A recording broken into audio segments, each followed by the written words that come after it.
Welcome to my write-up of Ironhold from Trahackney. So Ironhold is a hard machine where 4 flags are placed on the web application and we need to exploit numerous vulnerabilities in order to get these flags. Ironhold starts off with source code review. So you gain a zip file filled with the source code of a Java web application. This Java web application is using Spring. From there you can find hard-coded credentials that initialize users of the officer permissions to have a certain password. From there, we log in with that password, get the first flag. Then we discover an SQL injection in the inmate lookup function.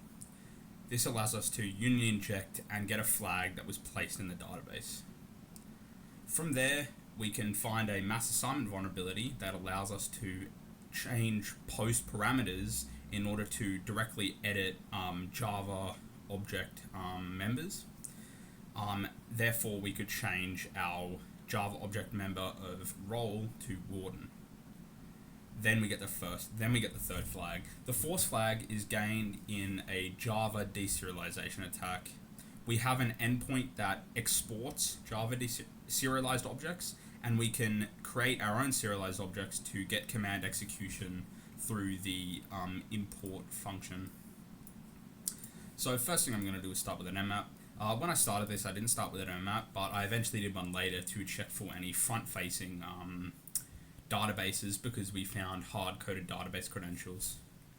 I'm just going to do an mmap scan, but all that's going to return is 22 and 8080. 22 is a good thing to keep in mind, just in case we get remote code execution, we may be able to put our own SSH keys on the machine. This is not going to turn up anything else, so I'm just going to stop it. And let's start with the source code review. So I'm just going to pull this up on my host machine. This is just on my Windows machine, but we have full source code. The first thing here is pom.xml. I think this stores a bunch of imported dependencies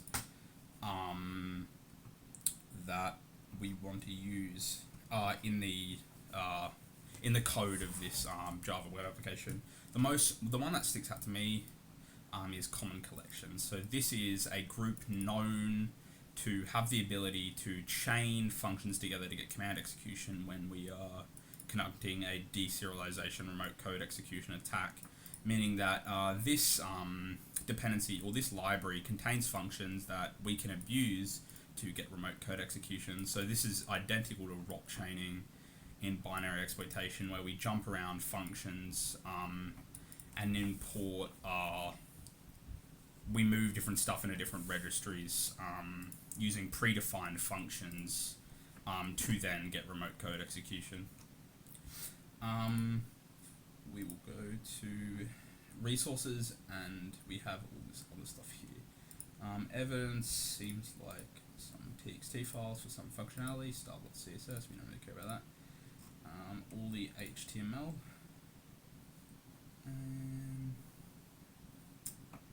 It's using ThymeLeaf, which allows you to, I'm pretty sure, directly import like stuff into here and like results directly into the HTML. I'm pretty sure that's what that does. But we're more interested in the Java functionality, and the first flag involves analyzing the seeding function, which is like responsible for putting all the data in putting all the data in that is needed to run the application. So you can see here data seeder. It just defines private strings that have all the flags and passwords, and these are what seeds the application. When command line arguments are passed, this is what I guess is interpreted and then what goes into the web application. We have more stuff here. This is just defining an object that's taking in it seems to be other objects and then setting the I guess the local object to that object, so we can directly I guess reference it. We can see here more SQL statements that don't use parameterization. So this is what I first looked into as well. It's not parameterized, so our commands we put in um, are being directly interpreted as SQL, not as a string. But you can see here we don't actually have any access to change these strings. Data access config.lookup user is a predefined static string that we cannot change. Otherwise, this is some sort of method I would look, depending on where this provision's lookup account function is called. We may be able to abuse SQL injection, but in this case, not able to. Then we see here some setting up objects. So there's a kiosk object and a warden object. I'm assuming these are staff objects. So kiosk is a staff object that's been defined, and the staff object has all these members inside, such as set email, role, badge number, and set role is what we are going to abuse for the mass assignment vulnerability for the third flag. One thing that stuck out to me immediately was that we have a hard-coded credentials here for the, I guess, nothing here. We're just defining the string, but we are actually adding this hash to the officer staff object. And we're setting the password to this. And officer names are defined here. So we have a list of names and a list of passwords that have been predefined. And this is what we're going to use for the first flag. So let's just get on the web application. And wait for it to load. Forgot the IP, I'm just going to have to grab it.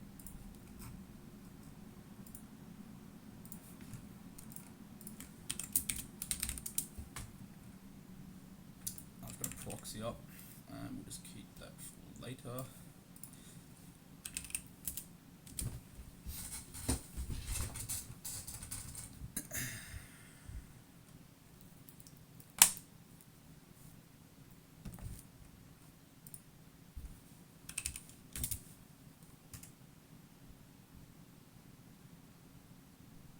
And that's a little interesting, but doesn't seem to be responding. Let's just ignore that for the meantime.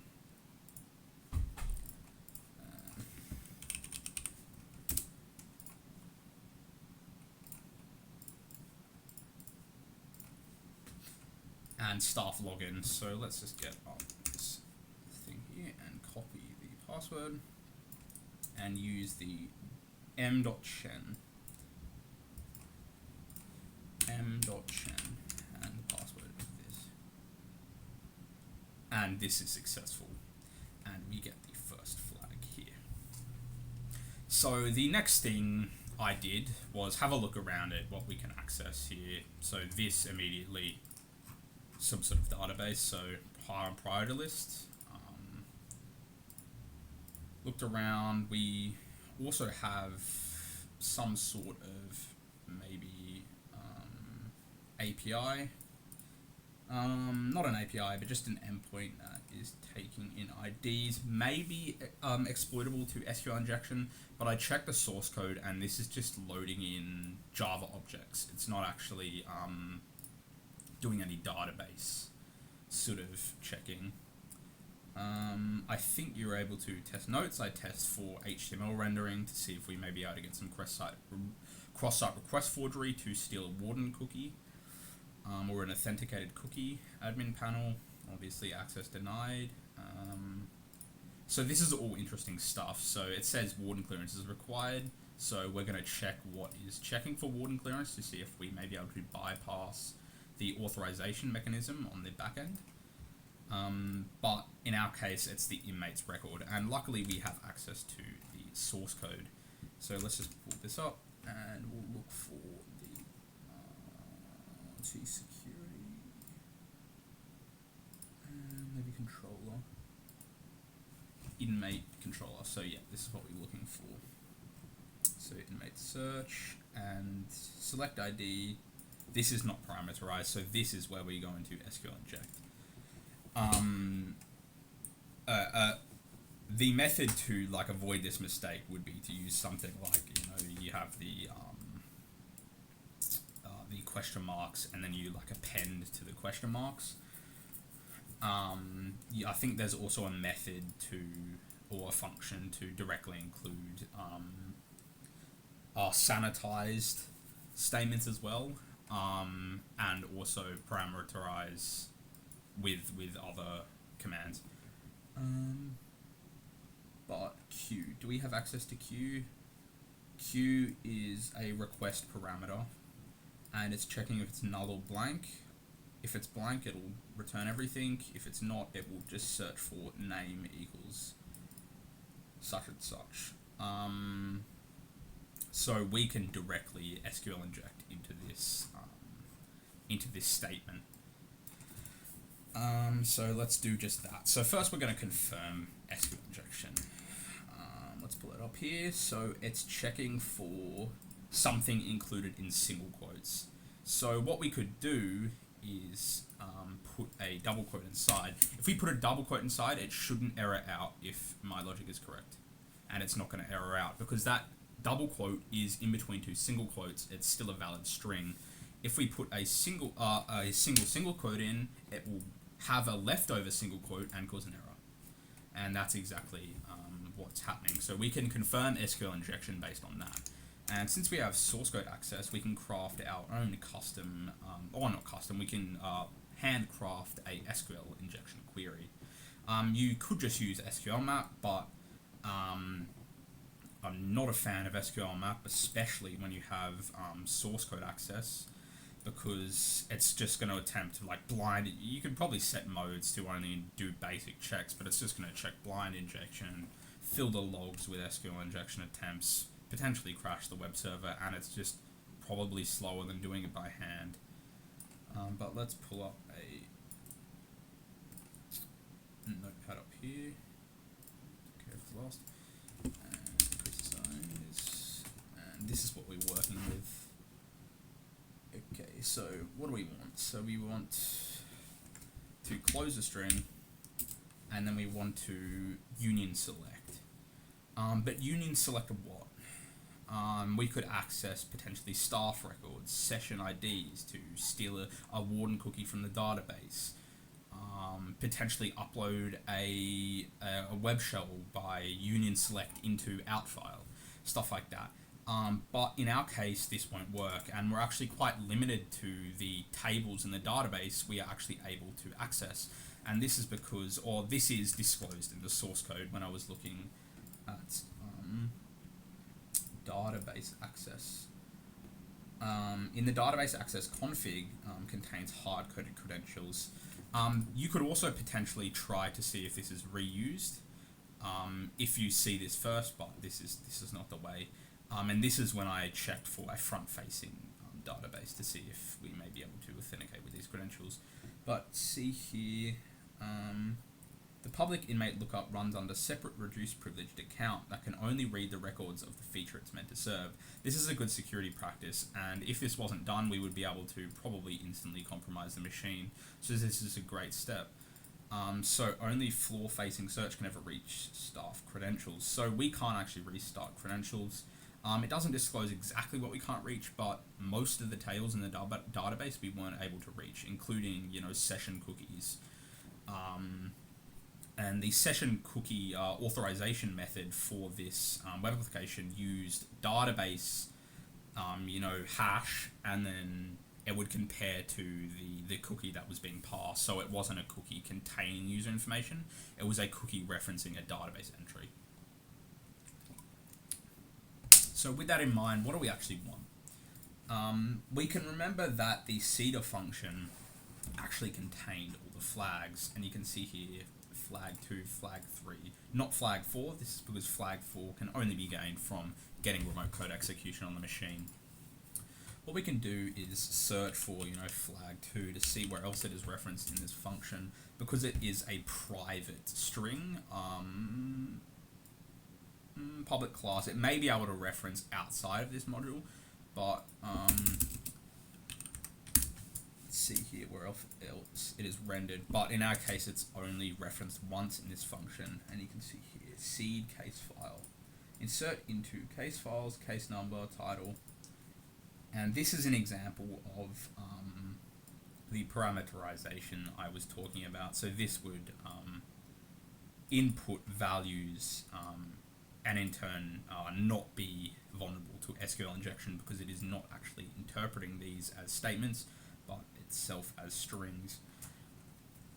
And we are putting flag 2 into the case files table under the summary column. So we want to get the information from summary from the case files table, and that's what we're going to try and target here. So we're going to do union select, I don't know, null, null, null. And we know it's null, null, null because the original statement is only taking in 3 columns, meaning that it's going to return 3 columns of results. If we were to request a union injection with something like this, it would error out. So I'm just going to show this as an example. If we were to do this, it would give us an error. However, we were to include a third null statement, this would actually be a correct statement, and it would work.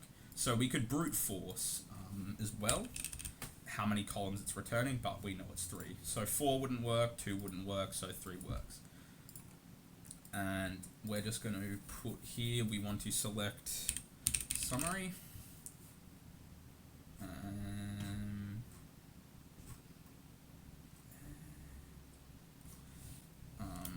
From case files. Let's see if this works here.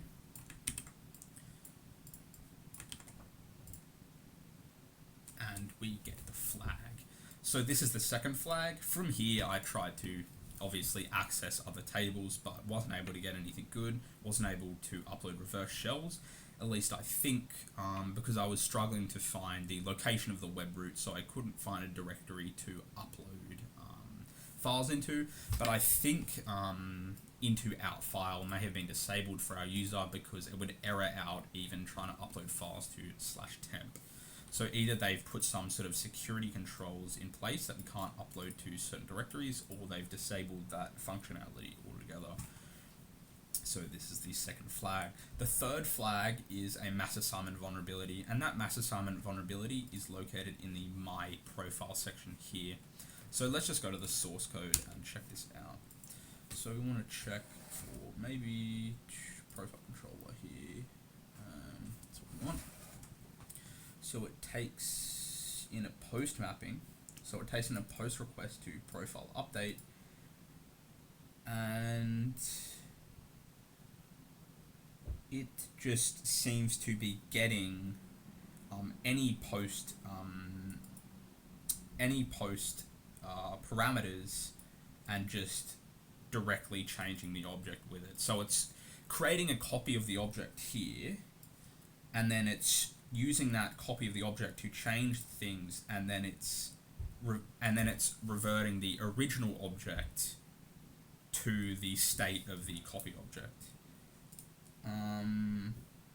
This is so potentially like, if this works but this doesn't, it would not change it. Instead of like, it wouldn't change anything if this errored out. If it just changed this, it wouldn't actually make a difference, because if it errored out, it wouldn't actually be saved to the original object, and therefore I think you probably have like tighter kind of control over this object. But you can see here, staff get badge number. Get badge number is essentially just checking for a object member. So we're just going to go to the staff.java here. We're going to open up to the side and get badge number here. Return badge number. That's not what we're looking for. Set full name.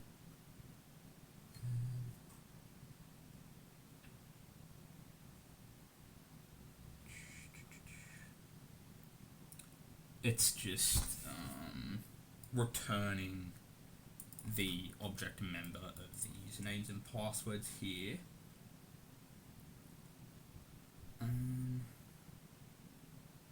There's no actual functionality to badge number.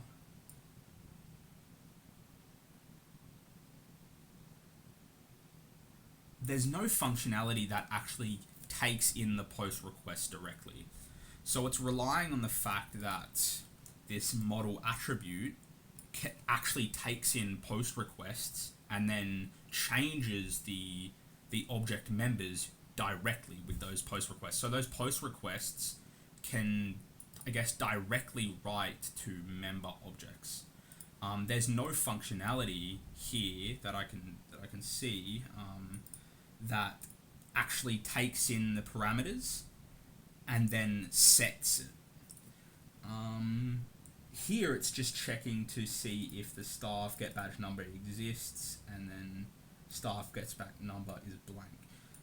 So it's only checking to see if this new object we created has the object set, but there's no functionality that actually sets that object. So how is this object actually getting set, and how is the profile settings actually getting changed?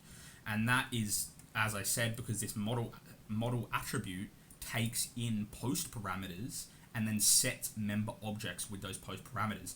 And then we could change potentially anything. So anything in here we could change. We could change a role, badge number, email by directly sending a post request with these post parameter names as badge number, and then we could set the value. And that is where the vulnerability lies. And let's just abuse this. Let's see if burp works, but burp suite is the way I use it. If this isn't working, we may be able to just use the developer proxy here. So let's try save changes here. Post request, update 302, what does that mean?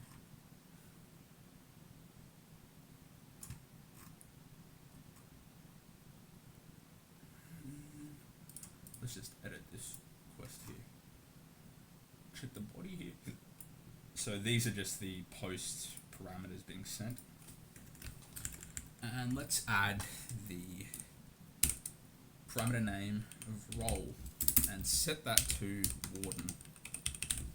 So this may be a little small here, but essentially I'll just copy it to see it a bit bigger. So these are the post requests that are being sent, and I have just added this onto the end of it.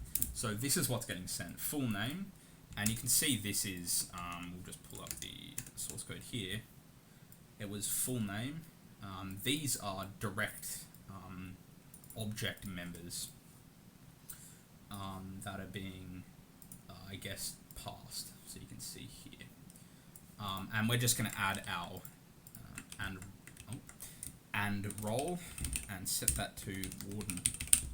The reason why we know to set it to warden is because of functionality in the warden security, or the auth interceptor here. Not auth interceptor, sorry, warden something here, warden interceptor. And let's get rid of this. Okay. And it's checking, this is the authorization mechanism on the back end that is checking to see if we have the privileges of warden to access the admin panel. And staff, it's using the staff object, and staff is warden. So what is this function, object function, actually doing here? Staff is warden. Public bool is warden. It returns warden dot equals role. So it's just checking if our role is warden, and it's ignore case sensitive. So we could do like something like this. Let's just do this for example. And we'll just send this off in the post request. Let's just get rid of all this and send. Yep.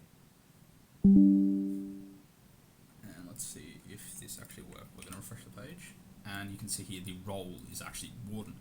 You could just do the same with burp using like responder. You could intercept the post request and then add the post parameters onto it.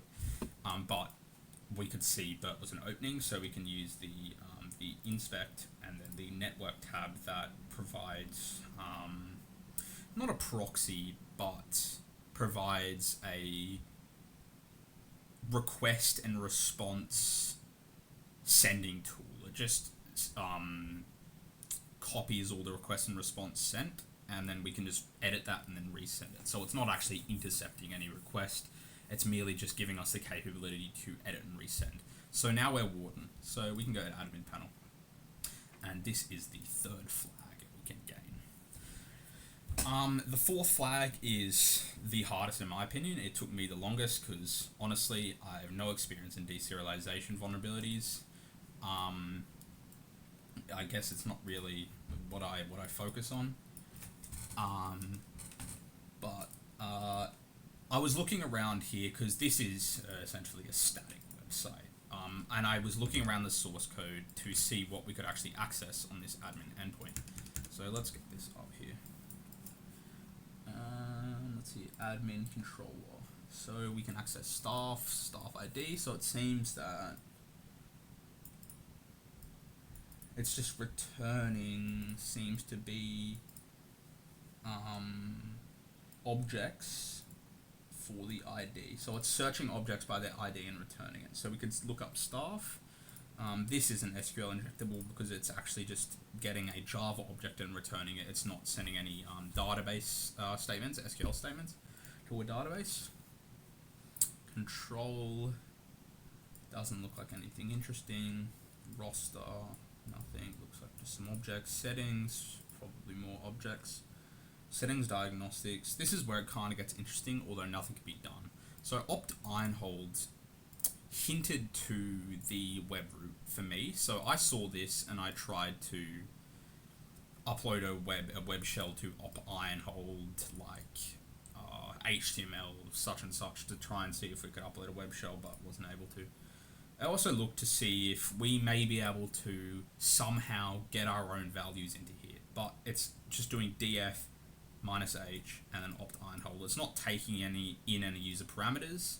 Potentially, I was thinking maybe like log files, values are being interpreted, so we could poison the log files and then execute a command, but df doesn't do that. So this is a dead end. But it was like an interesting little thing you could think about. Settings, diagnostics, nothing here. I was looking for just any endpoints we could access here. Commissary orders ID, dashboard notices. There was also a file upload, not file upload and file read functionality, and this was in the incident controller. So it's checking to see if the file includes a slash and then ... So we can't send any requests with a slash or a ... in it. And we can't do any concatenation vulnerabilities because it's not actually removing the ...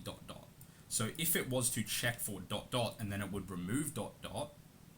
if it didn't reiterate that removing ... and checking for ... we could just do a ... 4 dots and then double slash. So it remove the 2 dots and the slash, and then when that's removed, it would condense into a valid ... slash. But yeah, this won't work. I don't think this is vulnerable to file. What's it called? You can't read files with this. Anything past the root of this dash evidence. So this was a dead end. I thought maybe we could read some SSH keys here.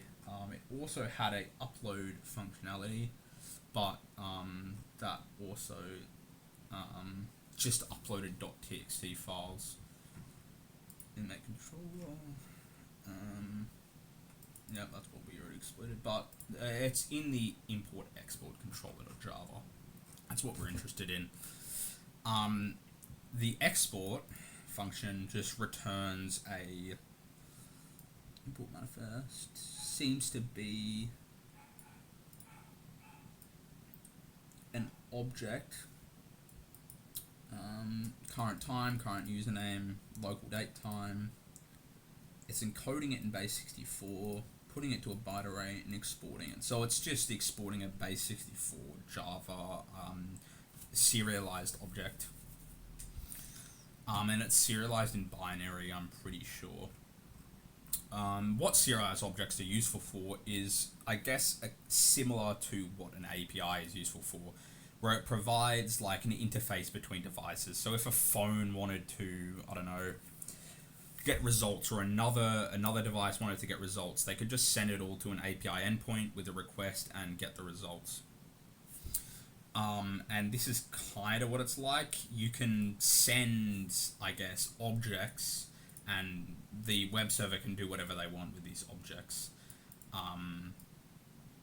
So it can provide some functionality in a web application in that regard. But I'm not too great at Java and serialized objects to begin with, but enough to figure out this challenge. And here it's import. And what we're looking at is OIS.readObject. So this actually interprets the objects and then executes it. So this is not the vulnerability, but this just allows for command execution. So this whole thing's a vulnerability, I guess. It doesn't do any authorization. It's not checking for any cookie values. It's not checking for any authenticated sessions, passwords. It's not checking for anything really. There's a whole suite of security issues that provide this vulnerability. But the main vulnerability is just that it's getting an object and then putting it into read object, and then that allows us to execute it. So it's taking in a base64 Java serialized object and then decoding it and then passing it to read object. So we need to create a Java serialized object and then base64 encode it. So let's do just that. The tool I used for this was Writeup.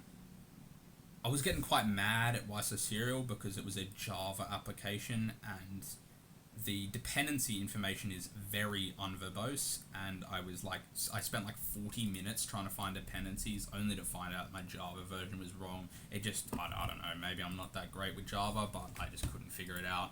I eventually figured it out, and I was using a newer Java version when it required the JDK 11. I don't know what this whole deal is, but I guess I don't have a great, package manager or dependency manager for Java, and that problem could probably be solved with that. But I just downloaded the wisoserial.jar, and this is located at just wisoserial.jar. I don't want that, but I'll just go here. It's just located, so this is the GitHub page for Writeup, and it's just located here. So I just clicked latest release jar, and then I just brought it over here. And what I did was, I changed my JDK version. I can't remember the command exactly off the top of my head. But you can do some sort of apt command. Maybe we'll try. Let's use root here. Apt update. Maybe it's like apt change dependency or something. Apt dependency. I'll look it up. I am back with the command needed to do this, and it is not through apt. It's just update alternatives config Java. So this is the issue I was having, and I assume others may have it when trying to use this tool, but you need to install the jar file and then change your dependency to JDK 11, which it is. My JDK was the newest one of 25. There might be 26 out, but I just updated from the Kali Linux. I just did sudo apt install, JDK, and it pulled the newest image. But we set it to 1, so you can just type your thing. Keep it at 1, but yeah, keep current choice of 11. So you just need to change the alternative. You need to change the JDK you are using to 11, and this will enable this tool to work. Otherwise, I was getting dependency issues where such and such function doesn't exist anymore, stuff like that, and it was making me mad. So let's do just that. The command I was using is this. So java-jar wisoserial.jar common collection 6, and wisoserial, we'll just use it here. So we'll go java-jar wisoserial, and that's a bad example. Just contains a list of dependencies and libraries that, if imported, can be abused for deserialization vulnerabilities. So this library here, Common Collections 1, contains functions that we can use to get remote code execution. And Serial just puts this all in a serialized object, Java serialized object. And these are the versions, I think. Actually, not versions, these are differing payloads for 3.1 and 4. So I just went through and tried all of the 3.1 exploits to see which one worked. So I'm assuming they use different ways to execute codes, different functions to execute the commands. But that is all good for that.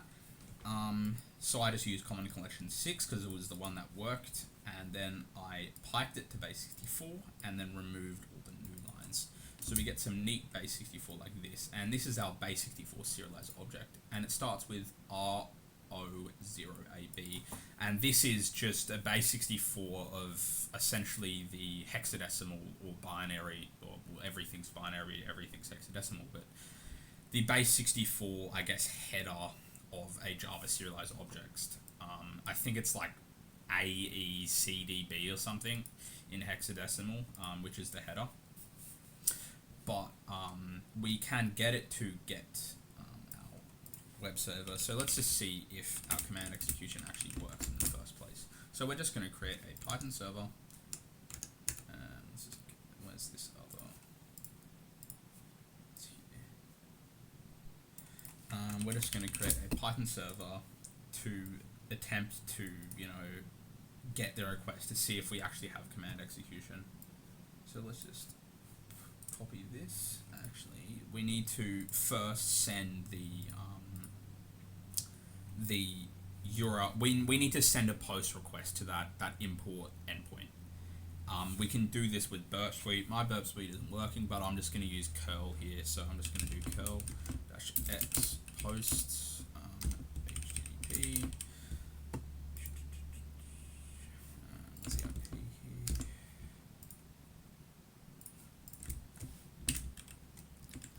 Oops, and then 8080. And what we need as well is to get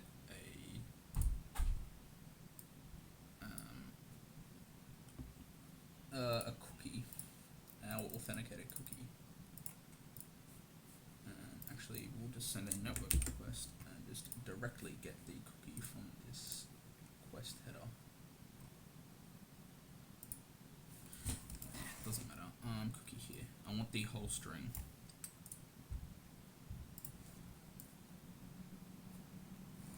So we're just gonna do header with our cookie in it.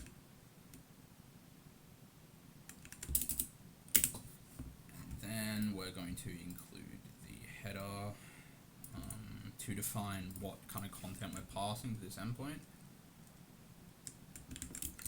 And that's just octet stream. And we're going to send it to the admin/import. And then we're going to send the data in the body, and we're just going to copy this base64 serialized object and send it. Let's see if we get a hit. Provided HTTP header cookie does not look like a header. Why is that? And that's going to be annoying. Let's just go with history.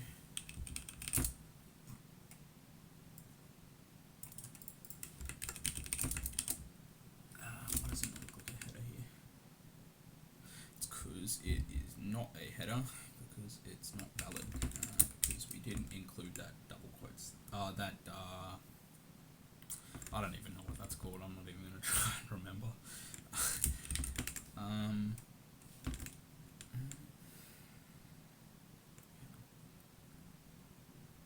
There's most definitely a keyboard shortcut to go to the front and back of the commands, but I do not know it. I've got to learn that.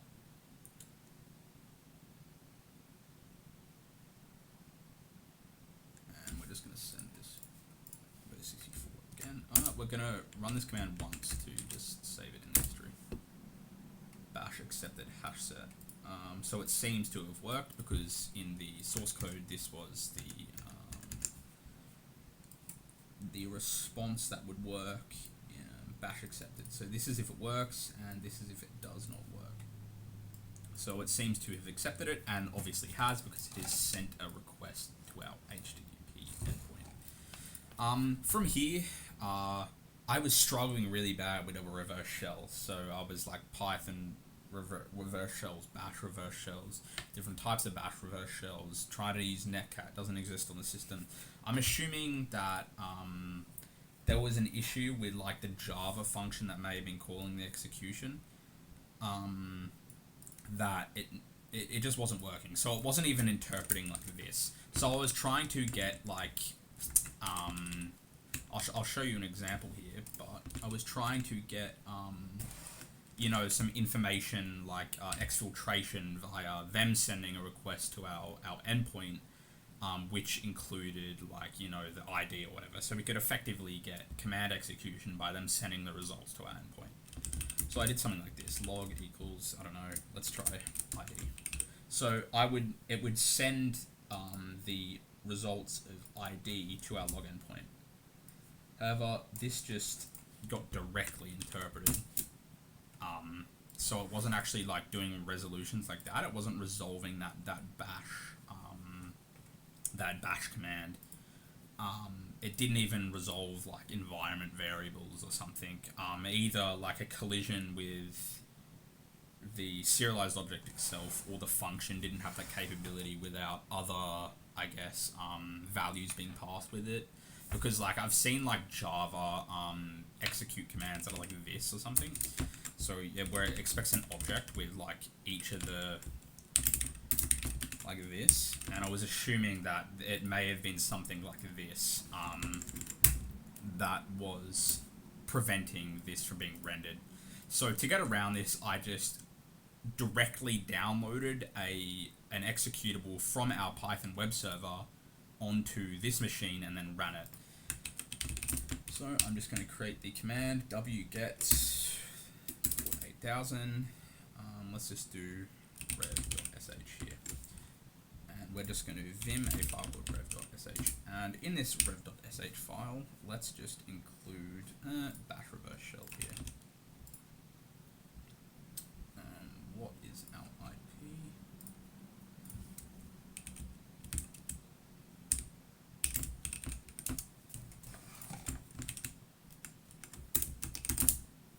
We can't get the interface. 10.0.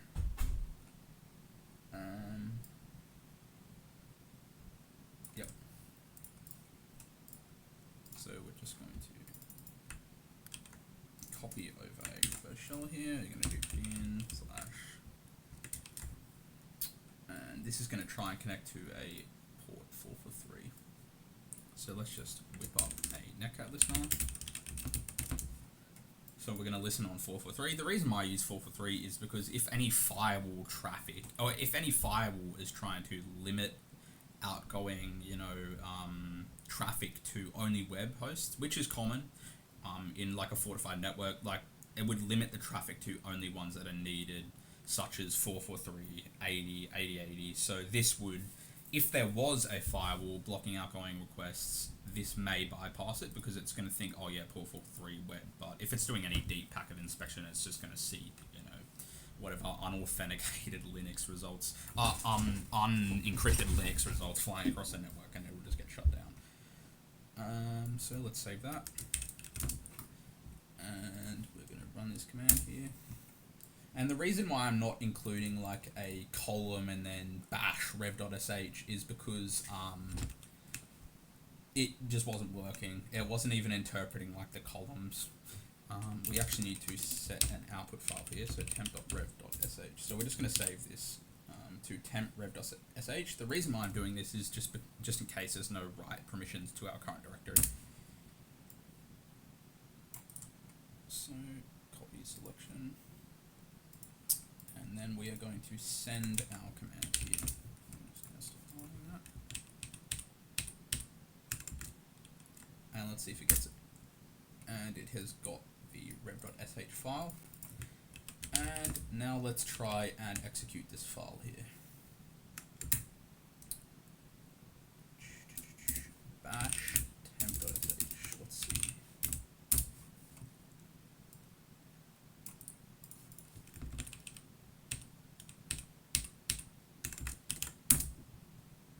Bash accepted hash set. So this has worked. Let's see if we have connection.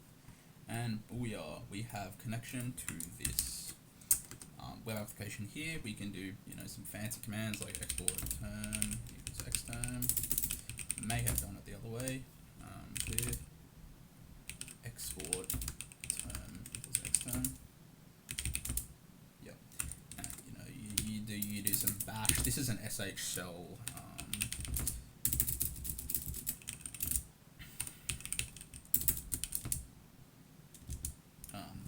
Environment variable, but this is an sh shell. You can do your Python bash shell, the spawn and bash shell, but we don't need to do this.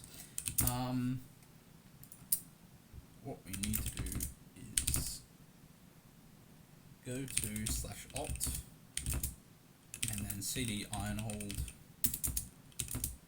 and then flag.txt, and we have permissions over flag.txt. So we can read it, and who are we? App user. So our app user can read this flag. So this is the fourth and final flag of this machine. Overall, I really like this machine. I really like source code reviews, white box reviews, stuff like that, because you get to see the whole web application in its entirety, dependencies, how it's structured, how functions and objects interact with each other, stuff like that. Java's a little new to me. Like I've done programming in a lot of different languages, so I can just kind of see it and figure out what's going on, but Java itself is new to me. So it was very interesting to figure out how like a Java web application was structured, and I liked the fact that it was some kind of hard vulnerabilities that required thinking and source code review. Anyways, thank you for watching, and see ya.